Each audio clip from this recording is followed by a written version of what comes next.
Ever imagine, like, stepping out of this life and into this crazy, big celestial city? 100 times the size of Earth. Yeah, 100 times bigger than Earth. Mm. Well, that's Jerusalem.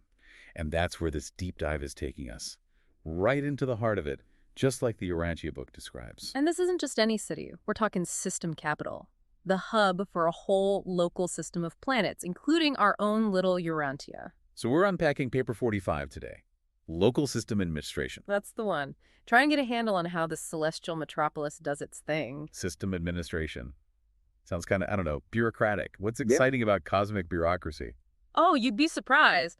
Picture a place where it's architectural spheres, not planets, dotting the cosmic landscape. Where beings, these material sons and daughters, are shaping the destinies of entire worlds, and where even a full-blown rebellion couldn't disrupt the harmony of the place. Rebellion. Now that sounds less like a day at the intergalactic DMV. You said material sons and daughters. We'll get into them. They're fascinating. Okay, I'm intrigued. So Jerusalem, this system capital, what's it like to actually be there? Okay, so you've transitioned. You're no longer earthbound. You arrive in the local system, and what's the first thing you see? Jerusalem, of course.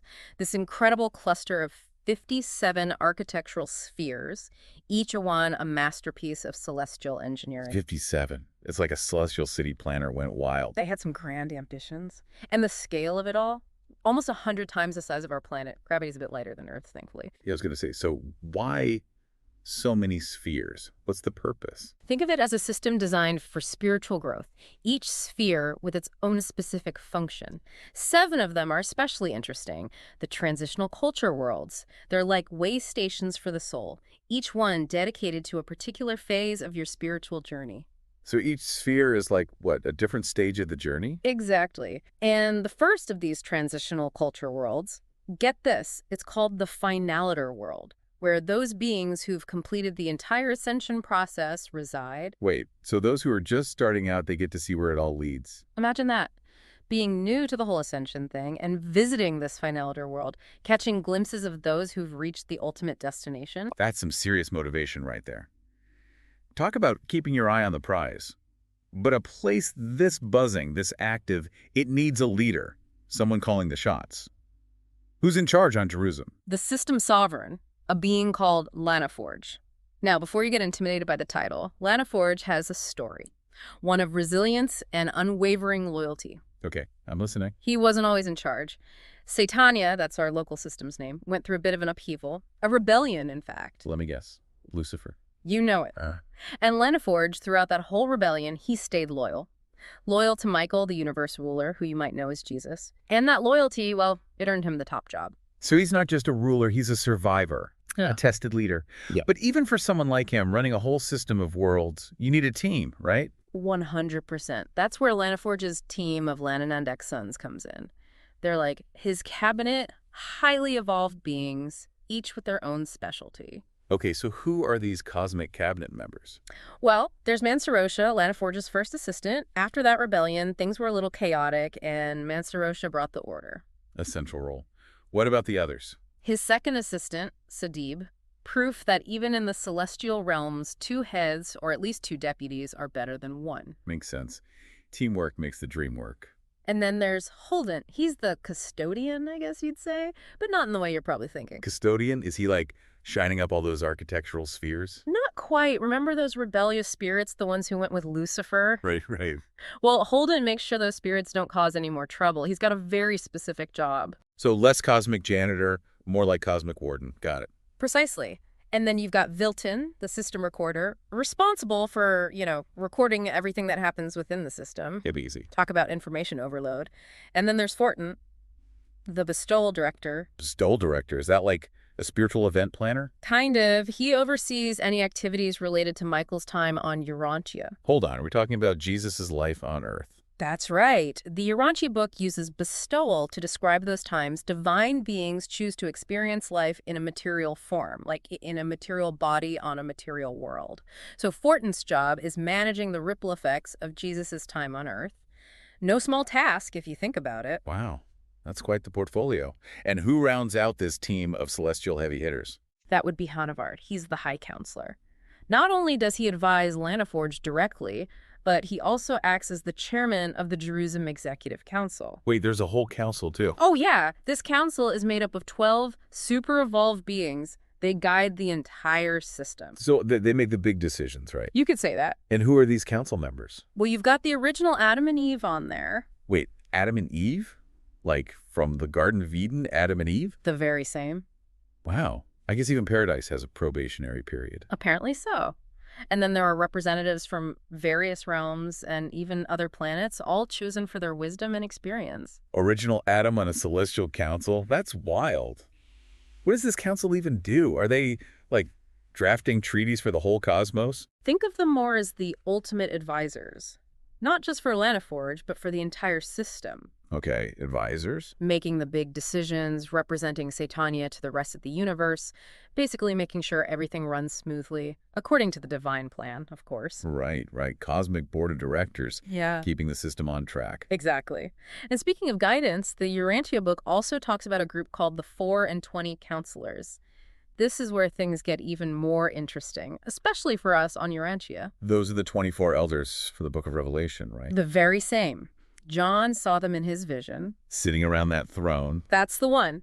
Surrounding the throne where the archangel judges the souls from Satania. And get this council. It includes some pretty major figures. Adam and Eve are there. Wait, really? Yep. Enoch, Moses, even Machiventa Melchizedek. It's like a who's who of spiritual giants. It's almost like the Urantia book is connecting the dots between how we understand faith, even leadership here on Earth, and those cosmic roles. Exactly. It's all connected. It really makes you wonder, what kind of potential does the human spirit have if folks from our planet end up on this celestial council? Do we know anything about them? We do. There's Onagar, a leader from way back before the planetary prince even arrived on Urantia. Wow. Talk about a long view. He's seen it all. Then you have Mansent, a renowned teacher from the era after the planetary prince came to Urantia. Okay. And it gets even more interesting. We've also got representatives from some of those very early human races. Wait, seriously? So this cosmic council, it has voices from different cultures and backgrounds? 100%. There's Anamanalantan, a spiritual leader of the Red Man, Orlandoff, a prince of the Blue Men, Porshunta, an oracle from the Orange race, and Singlington, a religious leader from the Yellow race, each one bringing their own unique experiences to those council discussions. That's incredible. In the grand scheme of things, we really are all connected, part of this huge cosmic tapestry. And that tapestry is definitely richer for its diversity. But let's talk about another fascinating group within this whole cosmic structure, the material sons and daughters. Okay, yeah, the material sons and daughters.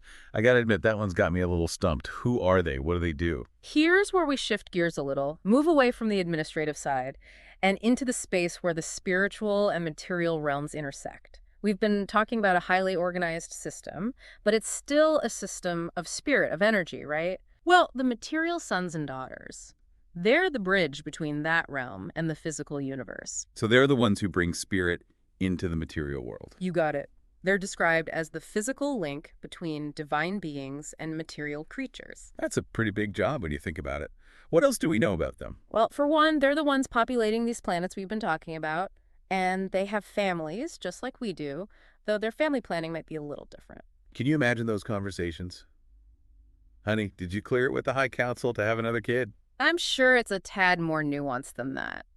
But the book suggests that even these advanced beings understand the value of family, those bonds, the lessons. Which is interesting, right? You'd think as you ascend through these spiritual levels, you'd leave those very human concerns behind. It's a recurring theme, this idea that many human experiences, even the ones we don't necessarily associate with spirituality, those contribute to our growth. They help us understand the cosmos in a new way. And while we're on the topic of assumptions about the afterlife, Yeah. we have to talk about the probation nursery on the Finalator's world. What is that about? This is such a perfect example of how the Urantia book takes those ideas we have about the afterlife and just completely reimagines them. This nursery, it's a second chance for children who died before they could choose their spiritual path. So even in this system, there's room for compassion. It would seem so. It's a cosmology where love and mercy, those are woven into existence itself. Even those who pass on before their time, they're included. And it really underlines how important family is, even in those celestial realms. It's a very different way of thinking about things. And what's even more surprising, it's not just the material sons and daughters who experience parenthood. The Urantia book says that mortals, even seraphim, those angelic beings, they engage in parental roles too. And it's all part of their spiritual development. It really makes you think, doesn't it? Like these experiences, being a parent, a teacher, a friend, these are fundamental to who we are no matter how far we progress spiritually. It really challenges our ideas about what it means to be a spiritual being, to evolve. Absolutely. And this idea pops up again when we get to the Melchizedek schools, this concept of practical experience as a vital part of spiritual growth. Right, the Melchizedek schools, we talked about those a bit earlier. Yeah. That's where mortals go to learn the ropes, the ins and outs of this vast cosmic administration. Right. Exactly. Continuing education for the evolving soul. We're talking over 30 different education centers on Jerusalem, all dedicated to helping ascending mortals make sense of the universe and all the responsibilities that come with their spiritual growth. 30 different schools. I barely made it through one. So what kind of subjects are we talking about here? Everything under the celestial sun, honestly. You start with the basics like self-evaluation, understanding your place in the universe, but then it gets really interesting. One of the culminating courses, it focuses on representative government. Hey, hold up. Representative government, like voting, elections, we're talking political science in the afterlife. According to the Urantia book, that representative plan, that's the divine ideal of self-government. And it's everywhere in the universe. It makes sure every voice is heard, every being has a say. So even in the celestial realms, your vote counts. That's kind of a radical concept. How do these celestial elections even work? Well, every century, each local system, like Satania, elects 10 representatives to the constellation legislature. Constellation legislation. Yeah. There's a whole other level of cosmic government we haven't even touched on. Oh, the universe is a big place with a lot going on. But to get back to your question about the elections, things are a bit different in this system. See, your voting power, it's not based on where you live or anything like that. It's all about your mota. Mota. I don't think I've ever heard that word before. What is mota? Mota is essentially Urantia wisdom. The wisdom you gain as you move through the Urantia life, that transitional phase between your material existence and those higher realms of spirit. Urantia wisdom. So how do you get more of it? Well, as you go through your ascension, you undergo a series of evaluations on Jerusalem. Think of it as a spiritual progress report. The Melchizedek examiners, those wise beings we talked about, they assess your Urantia wisdom, how well you understand the universe. The brilliant evening stars, another order of celestial beings, they determine your spiritual insight, your capacity for things like love and compassion.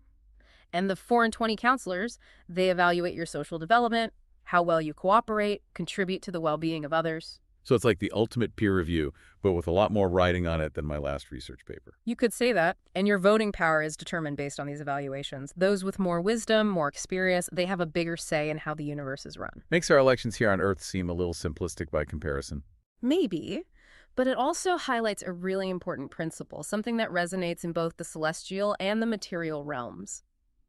Good governance, it should reflect the collective wisdom of everyone being governed. It's kind of inspiring in a way. This whole system where wisdom and experience are the most important things. Yeah. It makes you think maybe our systems here on Earth, flawed as they are, they reflect these grander cosmic structures in some way. A distant echo, perhaps, a reminder that we're all part of this big experiment, this is grand experiment in self-governance. And each of us has a role to play. Exactly. It's humbling when you think about it like that, to see ourselves as part of this vast cosmic order. And incredibly inspiring. Our journey, even those small acts of kindness, seeking knowledge, it all has meaning. Repercussions that go way beyond what we can even grasp. Absolutely. We've covered so much ground in this deep dive. I mean, we went from the amazing architecture of Jerusalem to the inner workings of a celestial government. We really did.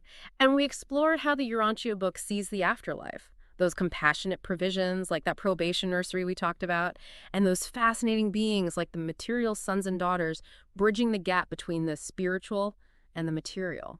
And the Melchizedek schools. Who knew you could get schooled in democracy by beings who make Aristotle look like he's just starting out? Right. The Urantia book really challenges us to think differently about spirituality. It's not just about doctrines, it's about seeing how everything connects, this incredible unity behind all the diversity we see in the cosmos. A lot to take in. It is, but in a good way. It's a journey. And like any good journey, it leaves us with more questions than when we started. And that's what a good deep dive should do. So everyone listening, we'll leave you with this.